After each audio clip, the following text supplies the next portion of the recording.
everybody. Welcome to the Action Drug Rehab Hour. My name is Cary Quashen. I am your host, and I got Robbie Robinson with me. He's one of my co-hosts. Good to Yes, see good you, buddy. afternoon. Hello, everyone.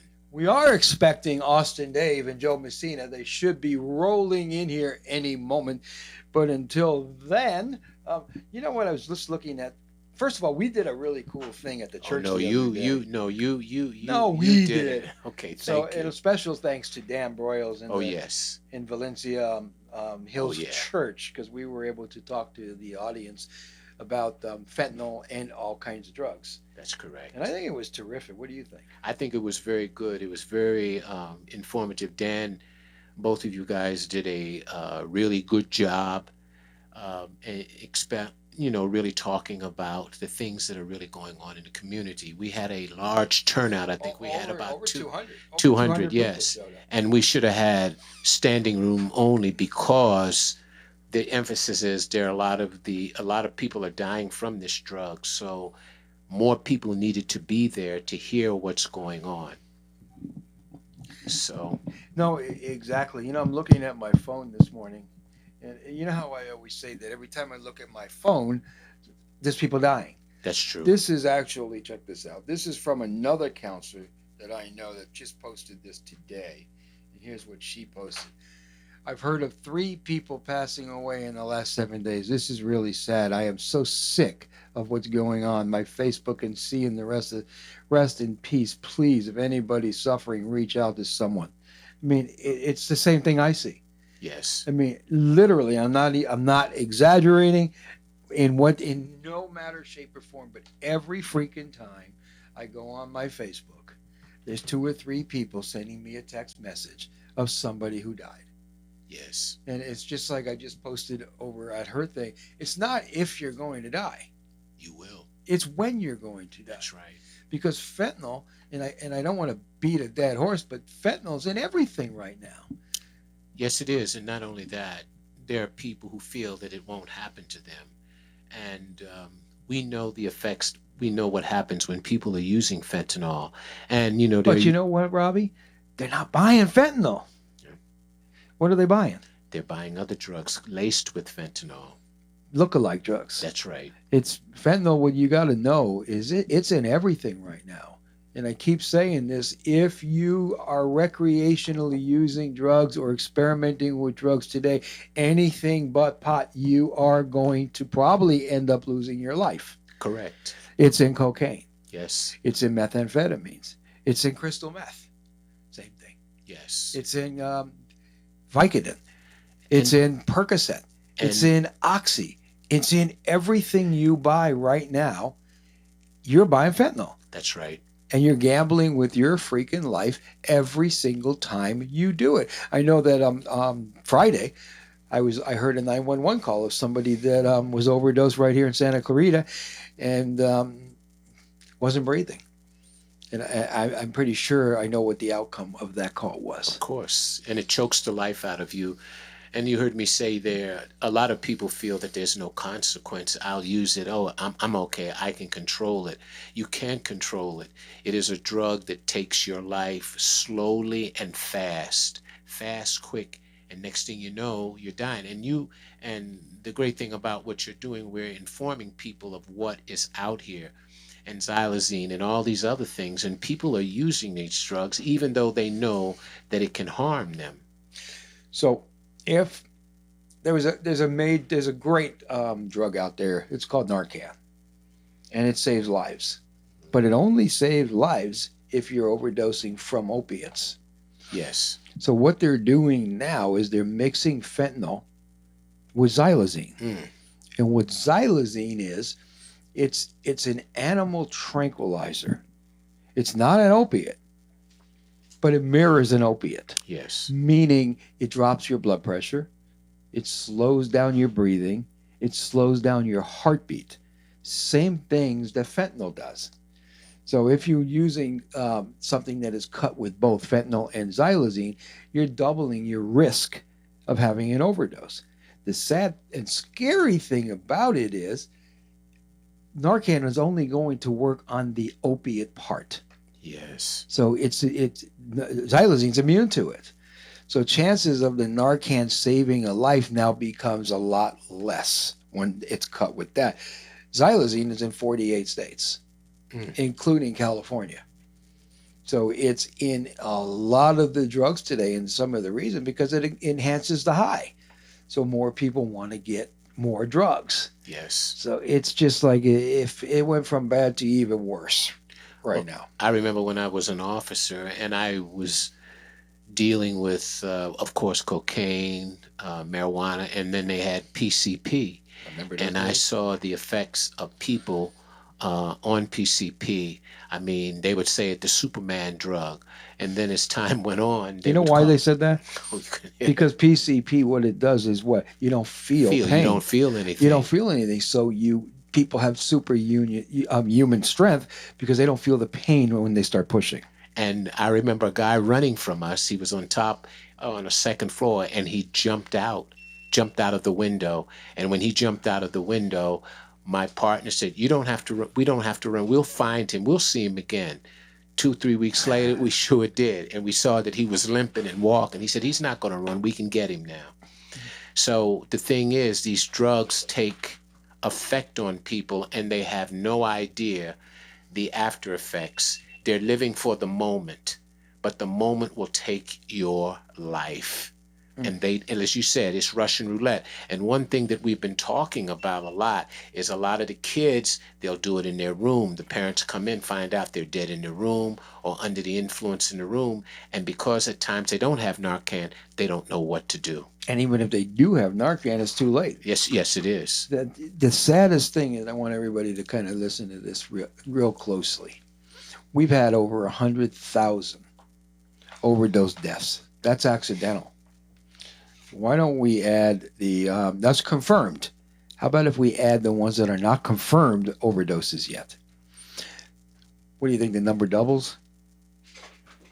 Yes. Probably a good guess, right? Right. How about we deal with suicide now Oh, yes. due to alcohol or drugs? What do you think the number now does? Double or triple? Triples. So you're looking what 2, 3, 400,000 people because of substance abuse? Yes. Okay.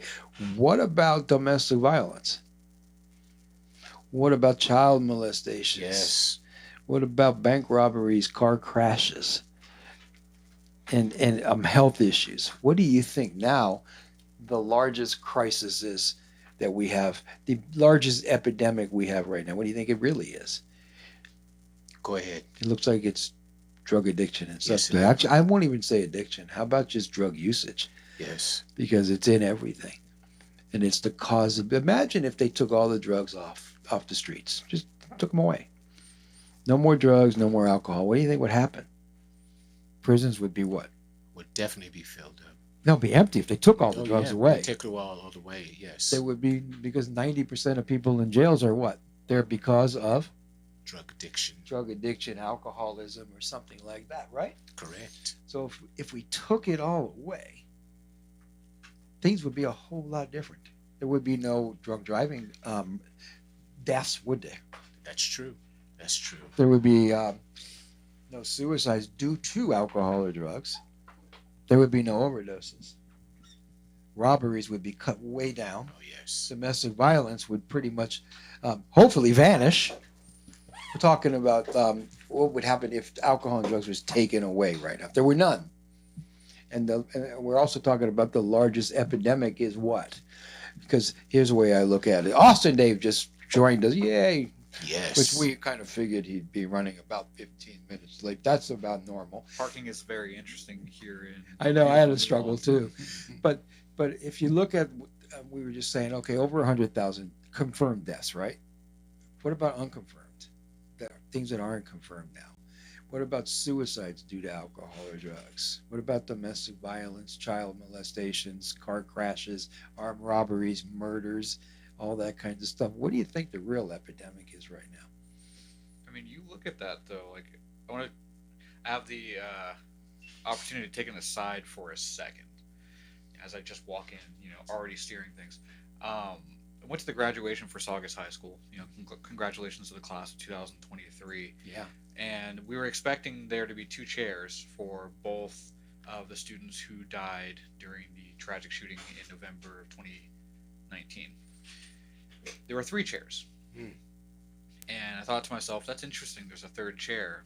And the 3rd chair belonged to a young man named Isaac Boston. I saw that, yeah. Young man who tragically died of a fentanyl overdose in 2021.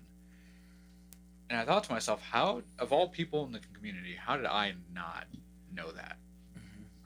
How did I not know that? How did I not know that? And if I didn't know that, how can I expect the community to know that? How do we not know this young man's name? How do we not know his story? How did it take him, or his family at least, receiving an honorary diploma for us to know? It's terrible.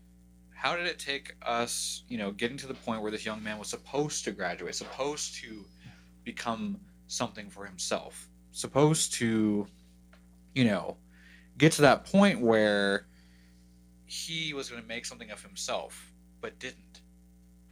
And they got a piece of paper, recognizing that. How did that happen without any of us knowing? Over 100,000, we know that, right? How many do we really hear about? Really, how many do we hear about? We hear about it when what? When it's a celebrity. That's when we really hear about it. Or if we do documentaries, or if it hits the news because they're kids in a school. But we you know what? As we're on this radio show today, right? There's gonna be at least a dozen people die in our hour. Who's gonna hear about those poor children that are being lost, or family members? Not only that, we have someone who crashes into a tree or a power line and dies. We know their name the next day. The community knows their name the next day. How is it that we don't have the same mechanism for people who die of this from the scourge? I don't understand how it works that way. You sent me a text the other day. Remember it? What was it? It was a 911 call, right? Yeah.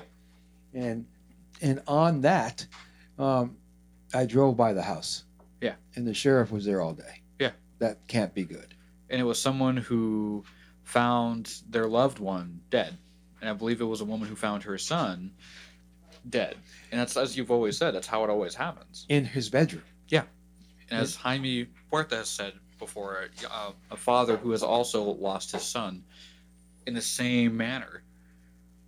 It's the safest place in the world they're supposed to be. It's the safest place in the world they can be. Mm-hmm. So, what we're talking, Joe Messina just joined us. It's good to see you. Say something about that, but I don't want to get thrown off the air. Okay, well, say whatever you want to say. No. Okay.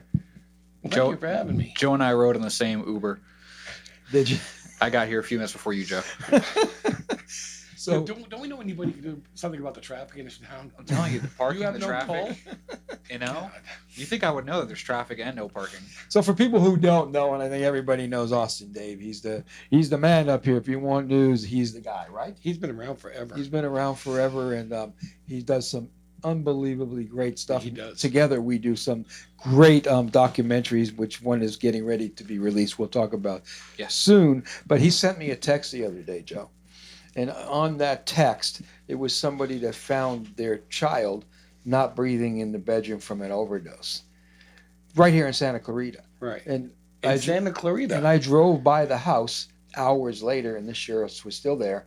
And I did see somebody standing in front of the house holding their head, it was terrible. These people are dying in the safest places in the world, like Austin said, in their bedrooms, being found by their family members. And you know what he said? And I want to say, does anyone know this person's name? Who is he? Did it make the news? Here's the thing. If this person crashed into a tree the night before and died, we'd know who they were. We would know. We would know the next day.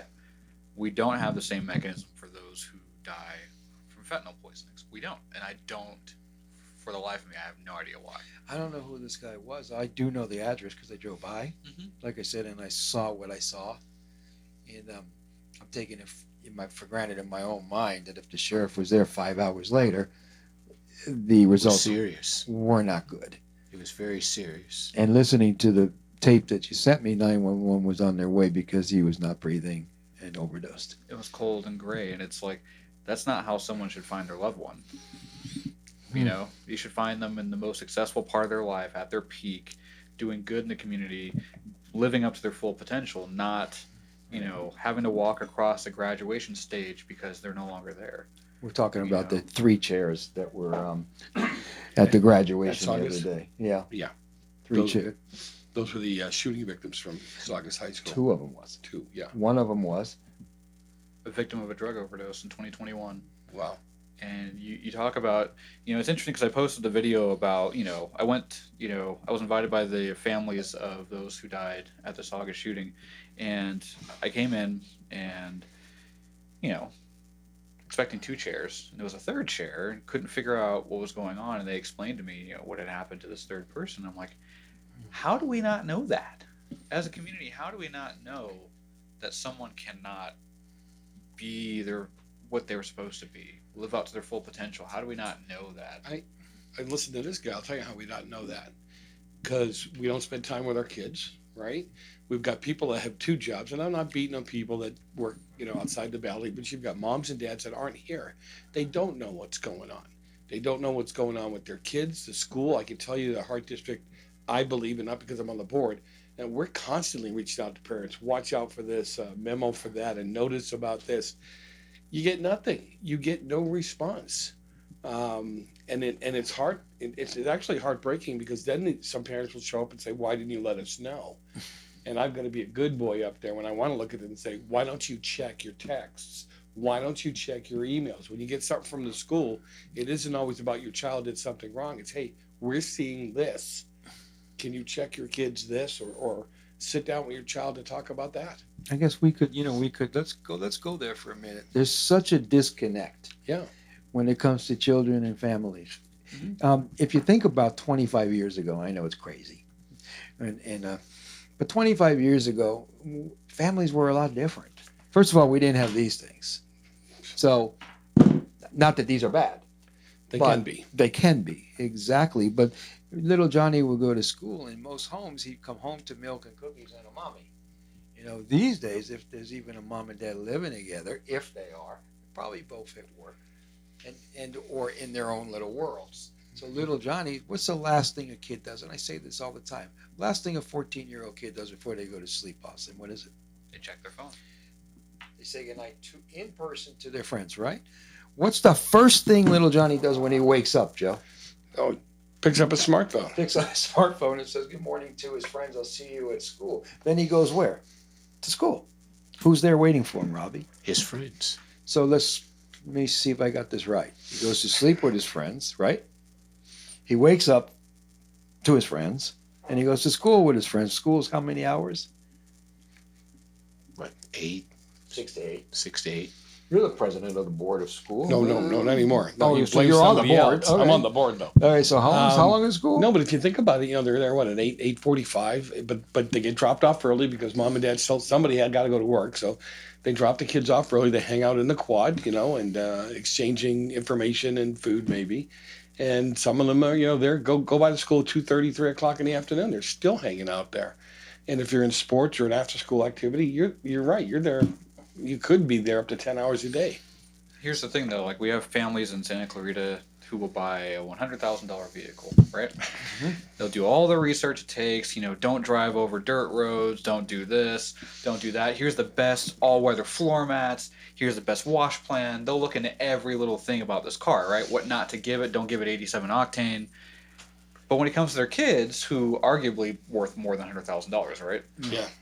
How is it they don't do the same research? The things to watch out for, the mood changes, the changes in behavior, getting into gangs, doing all those different things that I'd say are more dangerous than a pothole in the road, wouldn't you say? But Austin, would they even notice at this point? That's what And I a was just gonna behavioral say. change in their child? They're They would in so their car. They're so freaking. Oh yeah, they disconnected. notice a 100%. different vibration in the car. I mean, They'd God feel, forbid. flat tire. They'd feel slight change in the shifting. But the kid's a little moody, and they would never notice the difference. Because why? They're not there. They're not there. They're not connected to the children. No. If parents are not connected to the children, who are the children connected to? Well, here's the thing. Even if they are connected to their children, they want to be their best friend. Don't get Robbie going Don't now. get me going on Yeah, that. wanna Robbie be the and I are best probably on the friend. same page. Don't on get that one. Robbie going because- now. Listen, You any know- any 40-year-old person that needs an 11-year-old or a 12-year-old friend, they need psychiatric. That's right. And that's the problem. They'll That's true. give them money, and it's like if your child's facing some kind of issue with substance abuse, let me give them $100 for their allowance. What do you think they're going to buy? Not textbooks. That's Nope. right. Kids and parents are not equal, by the way. No. We are our kids' parents. We are not their friends. Thank Our job is to protect our children, keep them away from the darkness as much as we possibly can. We don't own them; they're on loan, and then let them go into this world with the right tools to live a successful life. But we're not teaching them that if we're spending 2 to 10 minutes a day talking to our children. And that we're going to take a quick break, and we'll be right back and pick it up right where we're at. Welcome back to the Action Drug Rehab Hour here on KHTS. I wish you could be here for our commercials and listen to Joe. I mean, it's definitely an interesting talk, isn't it? It's Yes, a very it is. dark subject, but in terms of being able to switch this a lighter subject, it's nice not to completely be down in the doom and gloom. Yeah. But not all of it is doom and gloom. A lot of that doom and gloom is preventable. Yeah. And in terms of prevention, we always talk about the after effects, the overdoses, the deaths, the death tolls, and the aftermath. But what if you could get ahead of that? What if you could go back in time and prevent the greatest regret you've ever had? What if you can go back in time and change the circumstances that led to the worst moment of your life? There are parents here who, we have Crystal watching. Who Crystal, we'll talk yeah, about I later. just see she's watching Crystal. I love Crystal, don't you? Yeah. I mean, what an awesome woman. Yeah, Crystal's a local parent who lost her son. And I can tell you there are many local parents. It's not a small club in any way, shape, or form. It's a club that no one wants to be in. But there is a group of parents locally who have all lost children in the same way. They found them dead. The ones who brought them into this world are the ones watching them slip away. Wholly preventable. I hope you all are listening to what he just said. Wholly, what? Preventable. Yeah, imagine that moment when you watch your child being brought into this world. Imagine that moment. Remember that moment. It's not a moment you really forget. But another moment that you also don't forget is the moment that they leave the world. You're thinking to yourself, well, it's not a moment that I'm supposed to be a witness to. Right. No. But in many cases, you're finding that many parents here locally, as well as across the country, but specifically here, are witnessing themselves. And it's also a moment that they will never forget. Sadly, we are one of the number one places of overdoses here in Santa Clarita and in all of LA. Do you know that? That's a fact. Oh yeah, no, I do know that. Last year was over, what, 35? We have pristine drugs and money. That's what it is. I mean, I jokingly used to say years ago, right? You and I used to joke about this. Go by the Valencia High School parking lot. There's kids who have cars that I can't afford. Mm-hmm. All right. I mean, you can give your kid a $90,000 car. It's not going to help them out. But it's it boils down to pride too, because a lot of these parents don't want to be, they don't want to take on the responsibility. I tell my kids, they didn't ask to be brought into this world, but they're here. You need to care for them. And not be their buddy, and not buy them a $90,000 car, Right. and not look away when you think they're going down the wrong road. You need to be able to say something. Joe, here's how it normally goes in most homes today. Not all your homes, but most homes. Little Johnny goes to school after waking up to his friends and going to sleep with his friends. Yeah. Comes home. Maybe mom and dad comes home and they say, hey, here's how the conversation goes. How was your day? It was good. How was school? It was okay. Do you have any homework? I done it. Are you hungry? I ate. And they go right back into their bedroom. Right back to their friends. But where are their parents at that point, right? They're on their smartphone, sitting on the couch or at the kitchen table, not even talking to each other. Not only that, but here's the worst part. They'll be sitting across the dinner table from each other if they're eating That's with each the other. worst of That's all. the And they'll be texting each other. yeah. Exactly. Can you pass the mashed potatoes? No, come on. Yeah. Come on. Get engaged. Just Or their kids will be texting them from the bedroom, Mom, will you please bring me a sandwich? It's like, where's our communication? Where's our connection? You go to a restaurant and what do you see when there's a family eating? Oh yeah. They're all on the freaking phones. Moms, I'm sorry. I'm not picking on you, but they're posting a picture of their chocolate cake. I want to see how many likes they get. Dad's in space and the kids are texting and Snapchatting their friends. That's dinner. How many families have dinner together, you think, in this valley now? Percentage-wise, I can't give you a number. If I were to guess, Yeah. maybe 10, a little under. Wow. Maybe. You're talking 10%. So Yeah. my children aren't perfect, but one of the things I learned growing up was We cook in the kitchen. I'm Italian. What do you want from me? We cook in the kitchen together. That's where we talk. We talk in the kitchen. We talk over breakfast. We get to the dinner table. These things aren't allowed at the table. We don't answer the phone So unless we have a child out what somewhere. message are you trying to give? Be with your kids. What's more Hang out important? with them. Listen to them having conversations with each other. Yeah, you can be nosy, right? It's okay. Be nosy. Listen to what they're talking about. Listen to the music they're listening to. I'm not saying you have to come down on them with a hammer, but No. understand what they're doing. Here, check this out, guys. There's 3 categories of children. Figure out which one is yours. Category number 1, no matter what kind of a mom or dad you are, your kid is high risk. They're going to get in trouble, use drugs, whatever it is they're going to do, and it's going to be a challenge. Believe it or not, that's the smallest category. The next category is the kids that are level-headed. They know what they want. They want to be a cop or a radio show host or the president of whatever or a radio host. Yeah. Like, hey, you do a lot of radio shows, so they want to grow up and be just like you, or they want to be a news guy like you. And so they're going to stay out of crud because they know where they want to go. The next category is the largest category when it comes to children. What is that? Our fence sitters. They're the ones that kind of go where the crowd takes them. You know what I mean? Yeah. So all that stuff we were talking about earlier, families that eat together, families that pray together, families that play together, those kids do well. Why? Because they're connected to something family. right. Problem is, Let me when, go finish your thought. 2 to 10 minutes, they're not connected to something right. The peer pressure means more to them than anything else. Those are the kids that we are losing today because of lack of. Parental involvement, connection, relationship. It Do takes you want to know why we're in this crisis? That's some of it, guys. it takes work to raise your kids. It takes work, and a lot of parents, not all of them, a lot of parents don't want to put in the work.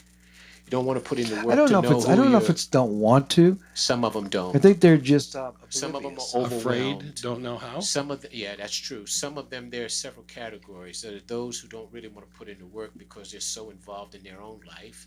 Then there are those who are overwhelmed, and then there are those who don't know what to do. So when you have that, what happens is, in certain instances, when I was a gang officer, we talked about enabling and denial. Oh yeah. And so when I listen to Joe and I listen to Austin and I listen to you, Cary, a lot of times a lot of people enable because it's the easiest thing to do. I don't have to deal with it. And then when somebody tells you your son is smoking marijuana, oh well, that's not a big thing. It is a big thing because we know it is a gateway drug, and not only that, the stuff that they put in marijuana now can kill you. Oh, I smoked So- dope in the 70s. What are you talking about? That's what they say. So Right? now you have the enabling, you have the denial, and then there's no responsibility. So I always say this: if there's no responsibility, there's no accountability equals no consequences. So the end of no consequences, if none of this is put in play, is the kids die. I want to come back to something you said. You went over it at 100 miles an hour, though. You don't want to hear stuff your kids did. I'm sorry. There's things you just don't want to hear your kids did when they were in high school. Of course. So my kids are all older. I have grandkids now, and they come over the house and they talk. And my 2 youngest have said the same thing. They were in some pretty dark situations. They were doing drugs as well, not to the level that some others do. And my daughter always says, it was your voice in the back of my head that kept me from going that much further. Exactly. Okay. Exactly. So, you have an influence. You may not know it, Right. but don't be afraid to be that influence. Don't be afraid to be the no. Don't be afraid to say, hey, I know you're doing this. Let's talk about it. That's the problem of connection. If your kids are connected to their friends, who do they want to please? They want to please their friends because that's the group they're connected to. If they're connected to mom and dad, who do they want to please? So when it comes to making a decision, they might not make that one that's going to harm them. They might not want to feel the guilt and shame of letting mom and dad down. Some of the kids, and one quick thing, some of the parents do not want to confront their kids. No. They are afraid to. They love them, but they do not want to confront them. I'm a boxing coach, and I was talking to 2 or 3 of my kids, and I was upset at them because they were straggling in, coming in late, and I did like this to them. What in the wide world of sports are you thinking coming in here late like that? I told you numerous times to be here on time. One thing one of the kids said, nobody ever taught me that. Well, I said, the teaching starts now. From now on, if you're going to come here, you get here on time. Because if you don't get here on time, you can't compete. Good So for when you. at the end of the day, one of the kids that came on time said, he's telling you the truth. I heard another kid tell him that. So you have to confront these kids. But you know why they So don't, what if they though? don't like you? That's the problem. Parents are yeah. so worried the kids aren't going to like them. If your kids like you always, you're probably not doing a really good job of parenting. You know what I don't like? What are you laughing at, Joe?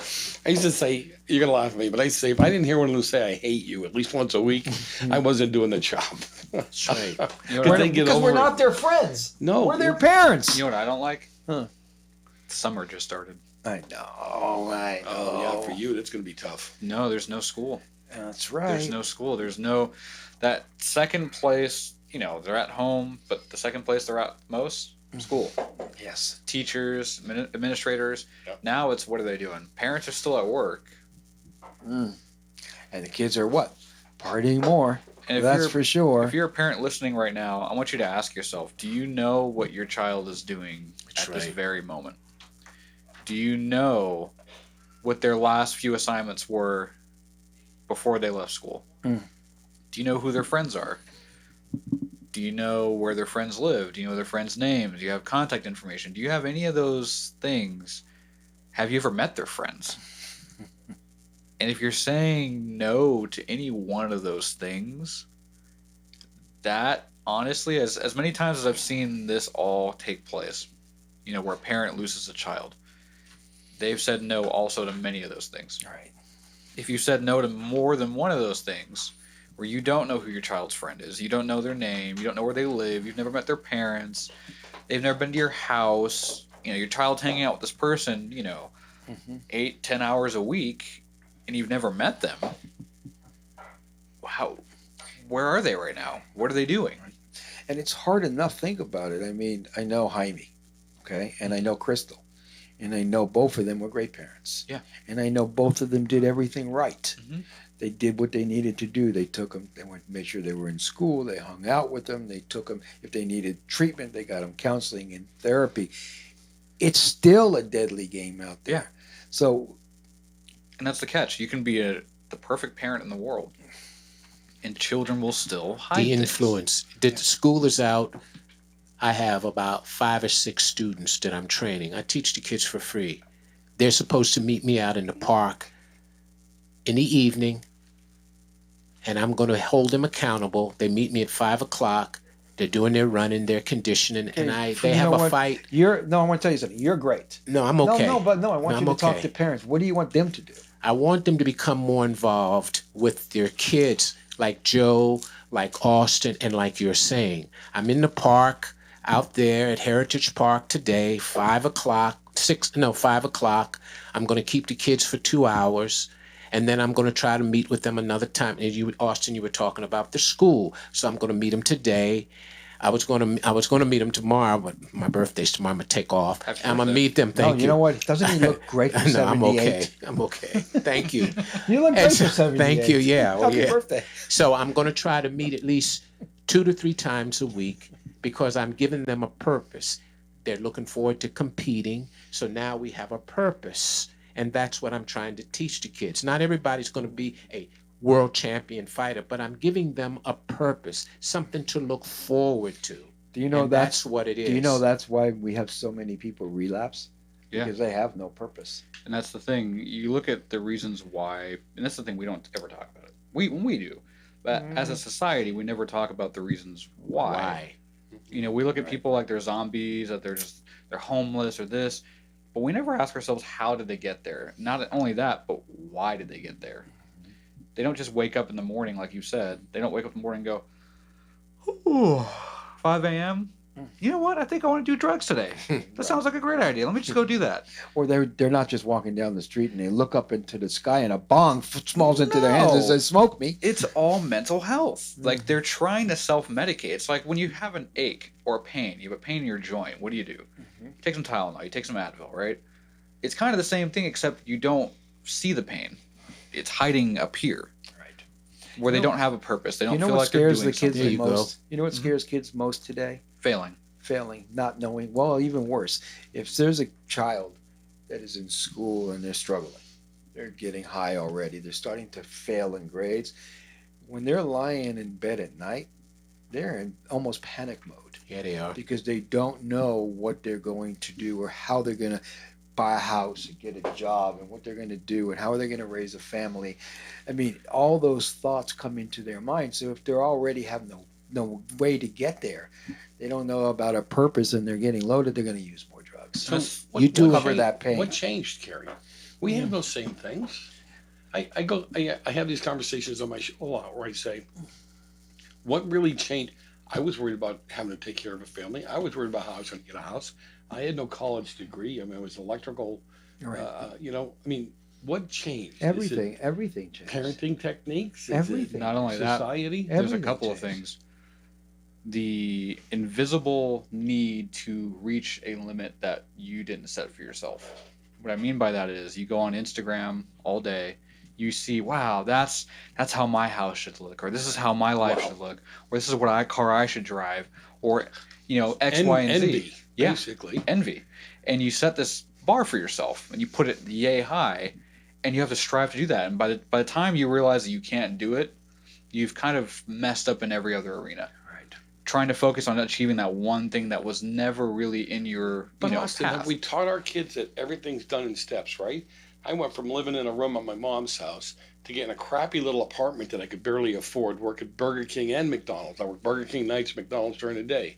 And moving up, having a crappy car. And then as time went on, I got myself out of that situation. But my parents encouraged me to work. My parents encouraged me to put some money away. You don't. That's not happening today. No, it's Two not. problems. Well, if they're not connected to the parents, how could And I they? never But had a there's- $500 iPhone. Not even that though, but there's two problems More there. than 500. Yeah, I know. There's two problems. One, the children of today have no idea what they want to do. That's right. When they leave high school, Why? they have no idea. I think that's a pretty That's easy what answer I'm to trying that. to. Well, I can answer That's- that in 2 seconds. Go ahead. Because if they're connected to their friends, right? And they're not really connected to their parents, what are they doing? Where are they learning their information? Joe, you said it best. Does Joe. that make sense though? It makes a lot of sense. Joe, you said it best, and I know we're running out of time. For me, I was on public assistance. I had no father. I was in a foster home. But I had an insatiable drive to be something. Mm-hmm. I wanted to be a fighter. I wanted to be a karate fighter. I got that. I started working in the recreation department, and I pushed myself. These kids do not, some of Remember them the don't want to. categories? Remember they the don't- categories we Oh, were yeah. talking Oh, about? yeah. You, They don't wanna- you were in that top one. But I had a drive. I had nothing. Nothing. No father. In a foster home. I had nothing, but I had a drive in me. And when I met my mom, I saw that drive, but it went in the wrong way. But the bottom line is this. That's why I teach. That's why I teach to Wait, help the stop kids a for second. free. Did you have? to Did give you them have? a drive. Did you have any mentors? Oh, I had both of my That's- instructors were my that's- mentors. Okay, so in today's world, think this through for a second. You got a sports figure, right? What do you? And he's like the greatest. They're going in and out of rehabs. They're getting arrested for domestic violence. So here's what I tell all parents: be the person that you want your kid to grow up and be. Yes. Do the things you want your kids to grow up and do. Don't be the person that says, do what I say, not what I do. That doesn't work. We did have mentors Sure in those did. days. You are a mentor for kids right Oh, now. thank you. But you are. You're one of Santa Clarita's heroes. All of you guys in this room are. But the bottom line is we don't have those mentors anymore. The people that we want our kids to, the heroes are going in and out of jails. Yes. They're going to rehabs. They're committing suicide. Look what's going on out there. They're dying from overdoses. No hope. I was talking to the kids. So be the hope. No. Right? Be the hope. I- Parents. And by the way, please don't think we're beating up all parents. No.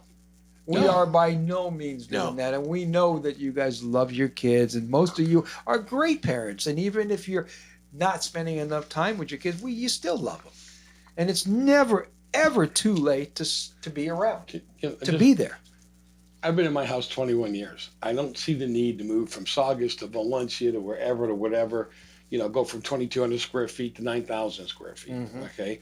Both of my cars are paid off. They're older cars. I've got a Jaguar, and everybody goes, "Oh, you got a Jaguar." Well, my Jaguar's almost 20 years old. All right, give me a break. And we have an older van. All right. So you don't always have to keep up with the Joneses or the Smiths or whatever. You don't always, when kids see the parents always reaching for that, I got to have a bigger ring, a bigger gold bracelet, a bigger whatever.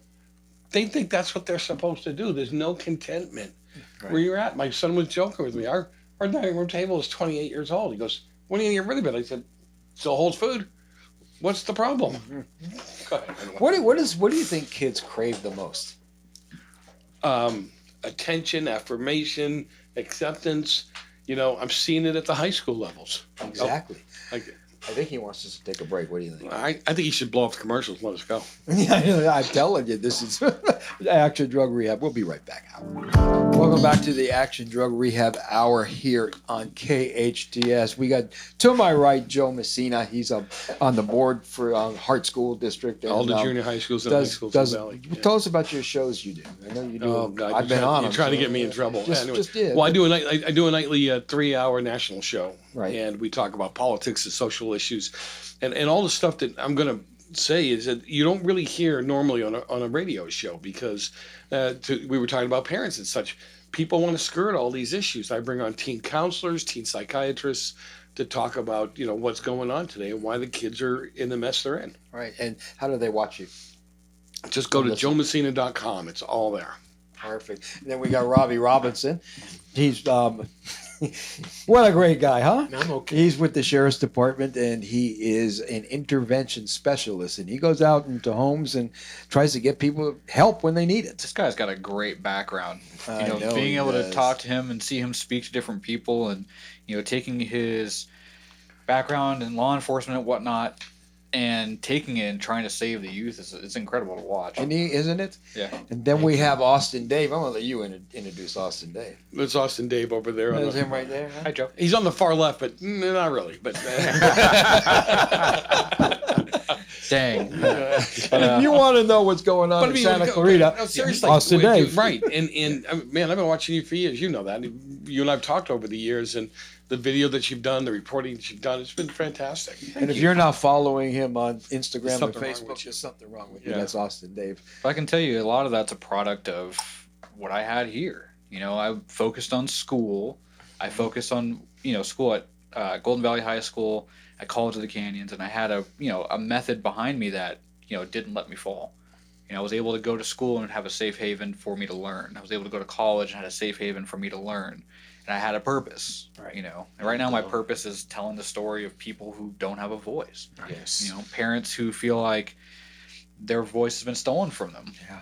So we've done some great documentaries, and you want to talk about them for a second and Sure. why you're doing it and what's next? Yeah. Right now we're working on one that was going to be a 20-minute documentary. It's now like an hour and 20 minutes. So instead of it being Guess we have to one break thing, it down. Typical artists, they're really happy when they Yeah, go. I went in for a snack and came out with a 5-course meal. Right. But a lot of it And is dessert. because a lot of it's because I just I looked into one aspect and learned many aspects. Yeah. From the people who are dealing with the aftermath, and the people who are dealing with prevention. And so we're going to be doing a multi-episode documentary to be released this summer. Mm-hmm. And basically it explores everything from the what's happening to the effects, the cause, the prevention, how we got here, how we can get out of here. Right. And I hope a lot of people, they tune in because this summer is going to be brutal, not because of the heat, not because of the wildfires, but because our children, I say our children, I'm not a parent at all, but the children of the Santa Cruz Valley are not in school. And so you're going to be seeing a lot of, They're free ranging. it's kind of like when you let the wild animals out of their pens. So your message to parents is? Understand that your child is not just a 5-year-old. Understand that they are a fully capable human being that even if they're under the age of 18, they can still get themselves into a whole host of trouble that they can't get themselves out of, and neither can you. So please stay connected to your child. Know what's going on with them this summer. Check in with them in the morning. Check in with them in the afternoon. Check in with them in the evening. Be there for your child. And guys, anyone out there that is listening that is thinking about playing around recreationally with drugs in any way or experimenting, it's Russian roulette at best. Stay away. Let's keep lives safe. Let's save some lives. Let's not lose our lives to that crap. Amen. There you go. Anything else, Robbie? 1 minute. Just trust God. Start putting your focus on the family. Start really, when I say this is a cliche, not a cliche. Start getting connected with God and good people. Yep.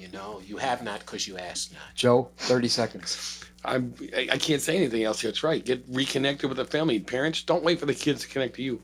You connect to them. You make things happen with them, because it's hard to lie to family when they're all together with each other. And when Seriously. they come to you, listen to them when they say they're struggling. That's Yeah. right. Listen to them. But not only that, be quick to listen and slow to speak. That's what But the Bible never says. afraid to respond. And don't blow them off. Lectures don't solve anything. Listening does. Hey, thanks for listening. This is the Action Drug Rehab Hour. Special thanks to Austin Dave, Joe Messina, and my friend Robbie Roberts. Thank you.